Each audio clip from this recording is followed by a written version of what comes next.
Estratificación social y movilidad en Argentina de 1870 a 2010. Huellas de su conformación sociohistórica y significados de los cambios recientes. Parte 2. El Estado desempeñó un rol importante en la conformación de aquella estructura social. En primer lugar, impulsó la expansión de la educación pública y el empleo en la administración estatal, mecanismos de ascenso social que acompañaron el crecimiento económico del país.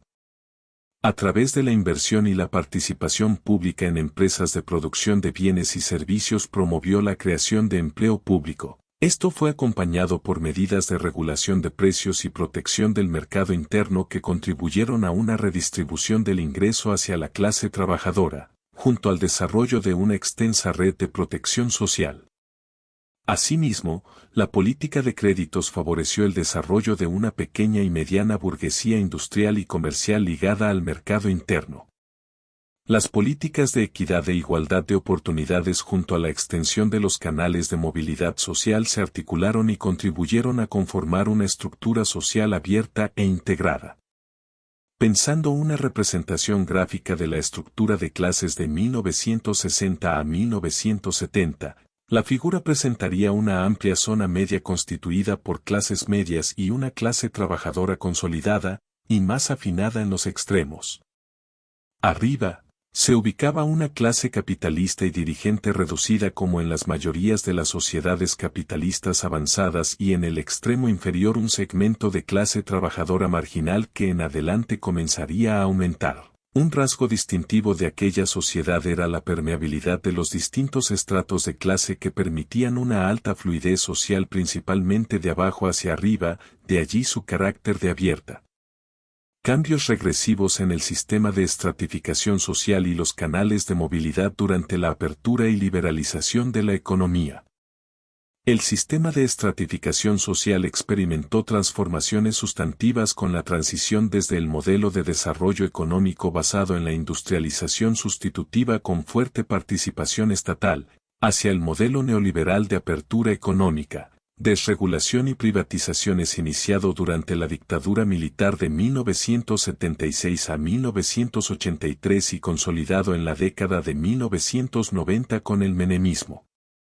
Esta transición hacia un modelo económico de corte neoliberal fue parte de una reestructuración capitalista a escala mundial que se profundizó en la década de 1990, con la caída del bloque socialista y la globalización de la economía. En Argentina, estas políticas implicaron la transición de una economía industrial a otra financiera, agropecuaria y de servicios. La reestructuración capitalista, la desarticulación de la estructura productiva industrial y el deterioro de las instituciones del estado de bienestar erosionaron las bases que estructuraban el sistema de estratificación abierto e integrado de la década de 1960 y principios de 1970. Una mirada de mediano plazo permite observar las transformaciones regresivas de la estructura social en el periodo 1974 a 2001. Entre estos efectos regresivos se destacan el aumento de la desigualdad de ingresos, el crecimiento de la pobreza, la instalación de la desocupación como problema estructural del funcionamiento de la economía y el aumento de la precariedad laboral. Estos indicadores socioocupacionales muestran que la crisis de 1998 a 2002 no se trató de un fenómeno coyuntural sino de la fase final de una progresiva decadencia social de un país que desarticuló su estructura productiva y su entramado social. En el periodo 1998 a 2001 en el que se registra la crisis final del modelo de apertura y liberalización de la economía se profundizaron tendencias que venían desarrollándose en el mediano plazo. La tasa de desempleo aumentó aceleradamente, el empleo asalariado no registrado incrementó progresivamente su peso relativo en relación al registrado. El porcentaje de participación de los asalariados en la distribución del ingreso descendió abruptamente en 2002. Luego de la devaluación, la desocupación superó el 22% de la población económicamente activa o PEA y alrededor del 57% de la población quedó bajo la línea de pobreza. La apertura y desregulación de la economía produjeron la desaparición de gran parte de las pequeñas y medianas empresas manufactureras locales que habían crecido bajo la protección del mercado interno. Cuando se liberaron las importaciones de bienes de consumo final e intermedios no pudieron soportar la competencia externa. Con ello, disminuyó la mano de obra en el sector industrial tanto en puestos técnicos, administrativos como obreros calificados. Asimismo, la privatización de las empresas de servicios públicos y las industrias básicas de hierro, acero, petróleo y petroquímicos tuvo el mismo efecto de contracción de la mano de obra asalariada de tipo técnico administrativo y obrero. En este contexto aumentó el empleo por cuenta propia, el trabajo asalariado precario y la desocupación tanto en los estratos de clase media como en la clase obrera. En esta el impacto de la desindustrialización fue mayor, aumentando el estrato de tipo marginal precario. En contraste, en la cima de la estructura ocupacional la reconversión económica generó la expansión de un núcleo moderno de empresas de servicios e industriales, de alto desarrollo tecnológico, que produjeron el crecimiento de ocupaciones gerenciales y profesionales de alta calificación. Varios autores coinciden en que el impacto de estos cambios en la estructura ocupacional y las condiciones del mercado de trabajo fueron la polarización y segmentación del sistema de estratificación social. La polarización implicó el aumento de la desigualdad de ingresos entre los sectores de clase media alta, que resultaron ganadores de la reconversión capitalista neoliberal y los sectores medios que se pauperizaron tras perder el empleo estable, la condición salarial o su pequeño comercio o taller. El proceso de desindustrialización y reducción del Estado desestructuró a la clase obrera consolidada, lo que generó la expansión de un estrato marginal precario. Desvinculado del trabajo formal fabril, se fue configurando un universo heterogéneo en el que prevalecía la marginalidad socioeconómica compuesto por trabajadores que realizaban changas, vendedores ambulantes, trabajadores de emprendimientos comunales, feriantes, artesanos sin talleres, limpiavidrios, recolectores de cartón, etc.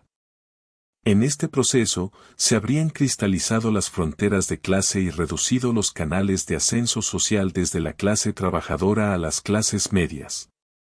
Asimismo, las consecuencias visibles de este proceso de segmentación fueron el deterioro de los espacios de socialización interclases.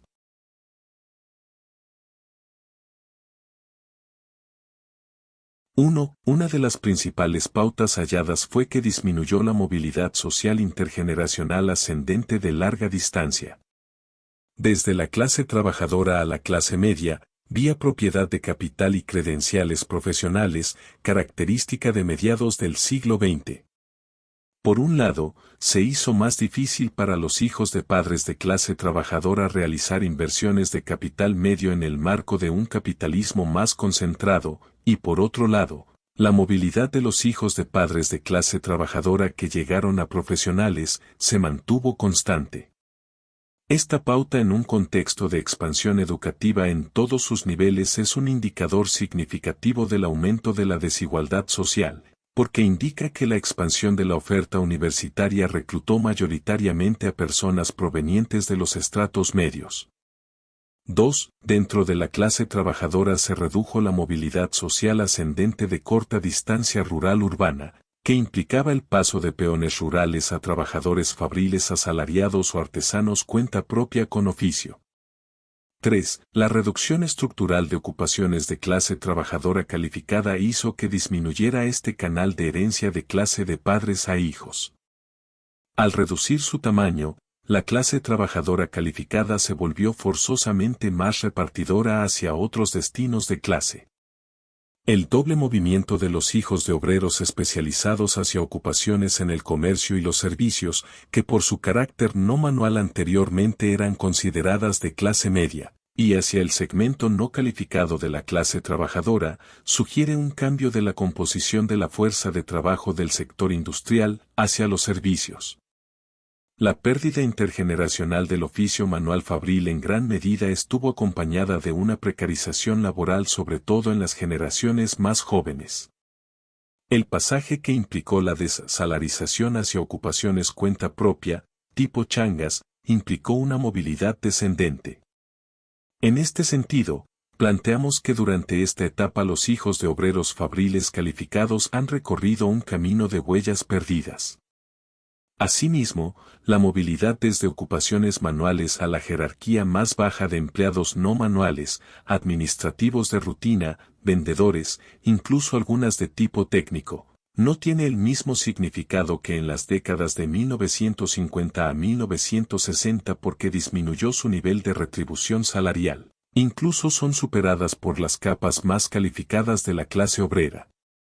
4. Aumentó la movilidad ascendente de corta distancia desde la clase trabajadora calificada, especialmente entre las hijas mujeres de obreros, hacia ocupaciones técnicas, maestras, enfermeras, profesoras secundarias y administrativas, que implicó un progreso en términos de prestigio social y en ocasiones de estatus socioeconómico. 5. En la parte inferior del sistema de estratificación social aumentó la inmovilidad en el segmento de clase trabajadora no calificada a través de la reproducción intergeneracional en ocupaciones precarias, condiciones de pobreza y áreas urbanas segregadas. Estos sectores conforman un estrato marginado dentro de la clase trabajadora que se caracteriza por 2 o más generaciones de personas que no pudieron acceder a oportunidades efectivas de movilidad social ascendente. 6. La expansión de ocupaciones de servicios de alta calificación abrió canales de ascenso intergeneracional desde posiciones intermedias de la estructura social, cuadros técnicos y administrativos y pequeños comerciantes. Se conformó así un segmento de clase media alta, ligado a corporaciones financieras y empresas de servicios multinacionales con altos salarios y un estilo de vida suntuoso.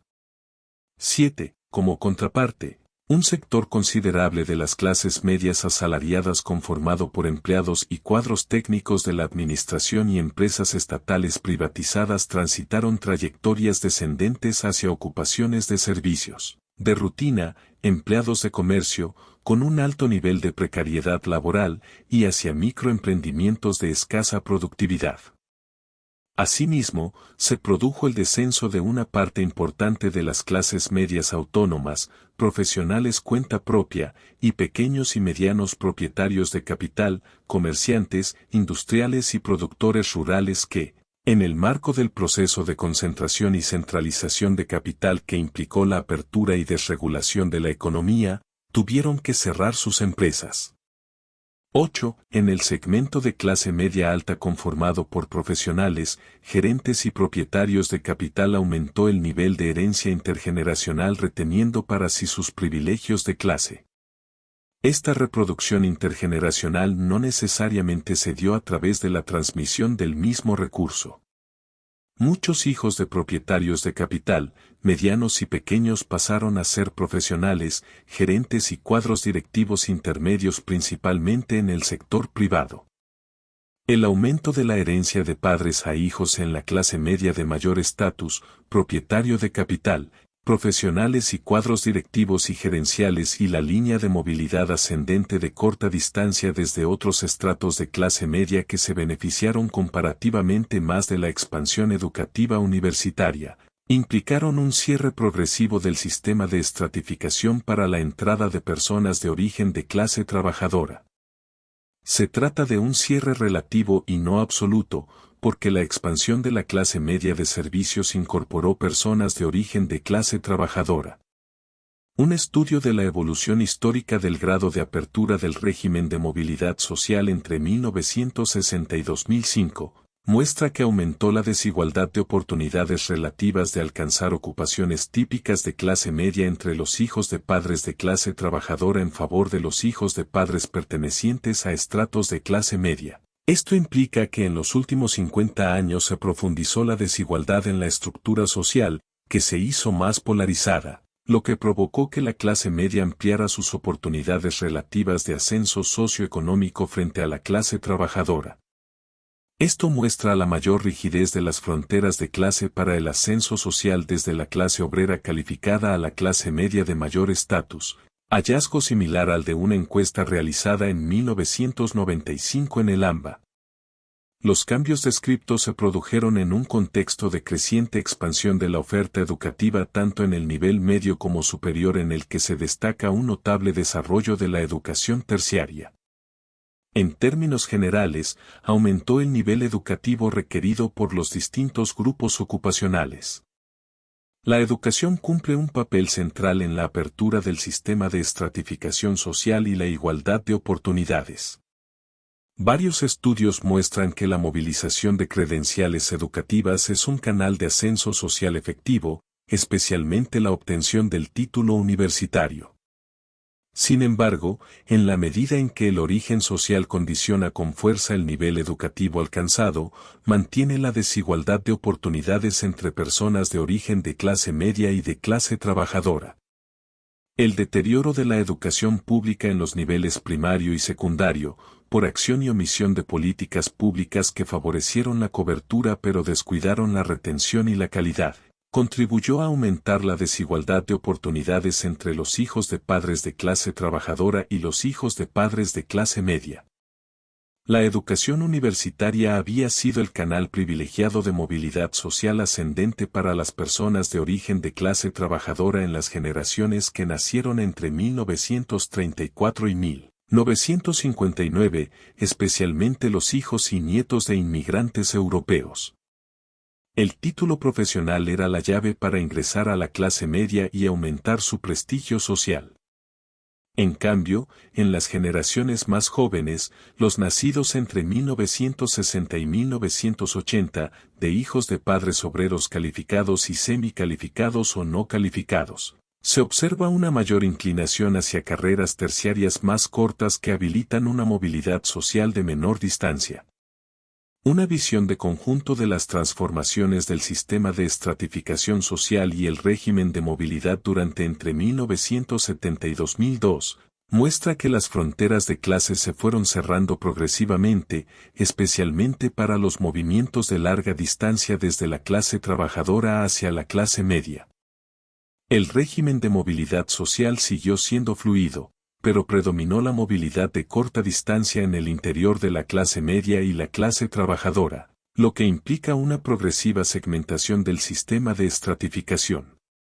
En relación con la composición étnica de la estructura social de las ciudades de la Pampa húmeda, se advierte un proceso de cambio, lento pero continuo a través del ingreso de personas de ascendencia mestiza, criollos e inmigrantes de países latinoamericanos en las clases medias.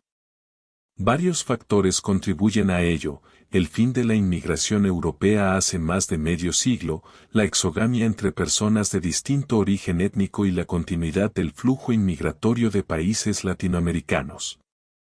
Si bien los migrantes internos y de países limítrofes ingresan por los estratos inferiores del sistema, paulatinamente van ascendiendo, no sin enfrentar barreras socioculturales impuestas por una sociedad que se pensó a sí misma durante un tiempo largo de su historia como europea.